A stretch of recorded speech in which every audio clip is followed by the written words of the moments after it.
she mentioned the importance of involving non-traditional actors as we seek to transform the agriculture sector. And our organization, One, is definitely representative of a non-traditional actor in this space. We're not necessarily agriculture experts, although we do have agriculture policy people working in the organization. But just to give you some context so you understand why we're here, the organization is probably better known on the continent as the organization that was founded by Bono and Bob Geldof and some other partners just under 10 years ago in 2002. And primarily, the main focus of the organization when it started under the name at the time, Data, the main focus was to monitor commitments of the international community to Africa.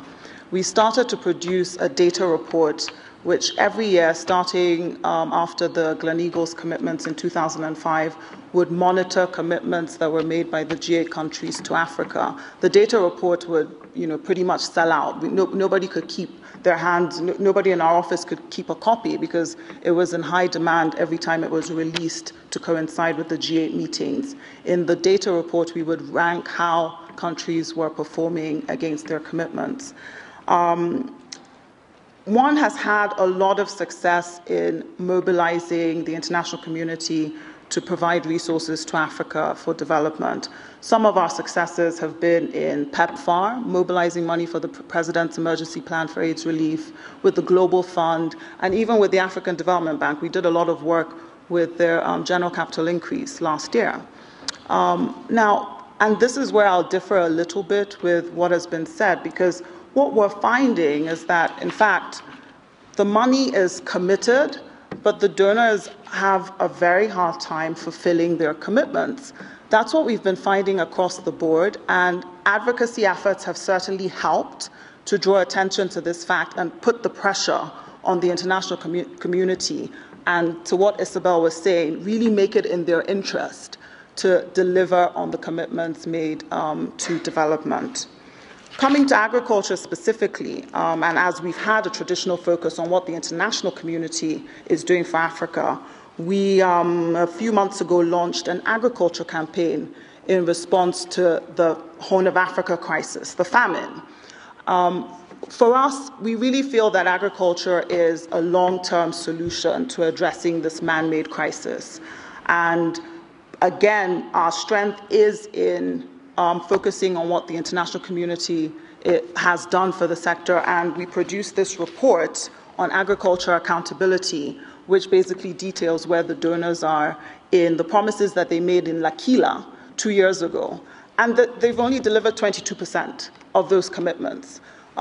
So, I mean, of all the resources committed to the sector, I think there's no shortage of promises, but I think the problem is actual realization of the commitments that have been made to development overall and to the agriculture sector in particular, especially as it's such an important issue for us now. Now, as One has evolved, we've started to really look at African countries and what more we can do to really drive demand in Africa for Africans to become more responsible for their domestically mobilized resources that can be plugged into development. And to this end, we're actually looking to launch an Africa-focused campaign as a pilot in the next 2 weeks.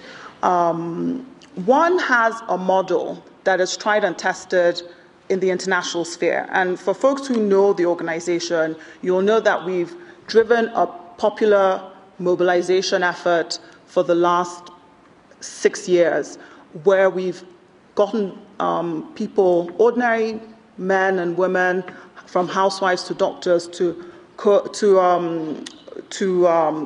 collectively put their voice behind issues. And that effort, which is where the One's name comes from, the One campaign, has actually resulted in the mobilization of a membership of over 2.5 million members today.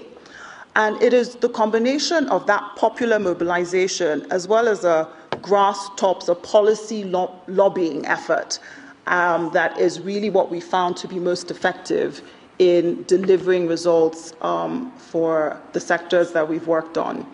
And we're looking to apply a similar model in our pilot campaign, which will be targeting African leadership when we roll out in the next couple of weeks. And I can speak a little bit more to this as we go on.